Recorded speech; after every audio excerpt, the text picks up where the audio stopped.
আসসালামু আলাইকুম, আশা করি সবাই ভালো আছেন। এই শীতের ভিতরে ভয়ঙ্কর তীব্র ঠান্ডা, রোদ্রে দেখা নাই তাদের কি সাহস, দেখেন কীভাবে ডুবাইতেছে।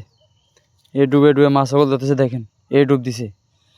দেখবেন এখন বড় মাছ ধরে উঠবে ইনশাল্লাহ, আশা করি বড় বড় মাছ ধরে উঠবে। কারণ যারা তো আমরা বড় মাছ, দেখেন কতগুলো চিংড়ি মাছ, আবার পুঁটি মাছ ধরছে এক মুঠ, সুবহানাল্লাহ। দেখুন আর বেশি বেশি লাইক কমেন্ট শেয়ার করুন। ওই দেখেন বড় মাছ ধরে ফেলছে আমার ভাই মোহাম্মদ আক্তার। ওই দেখেন বোয়াল, কত বড় বোয়াল। ও ভাই রে ভাই, চুংলিং পং। দেখেন কীভাবে শীতে কাঁপতেছে, মোবাইল কাঁপতেছে না, হাত কাঁপতেছে কিন্তু। তাই আপনারা বেশি বেশি লাইক কমেন্ট শেয়ার করবেন। আমার বাগিনা আছে, আমাদের সাথে আপনারা থাকবেন আমাদের সাথে। দেখছেন কি শীতের ভিতরে ভয়ঙ্কর অবস্থা, ঠান্ডা কত। আমরা একদিন এক একটা জাগর ধরি, এক একদিন এক একটা ভিডিও করি। Like comment share. ওই দেখেন মাছ কীভাবে বৃষ্টির মতো মারছে, সুবহানাল্লাহ।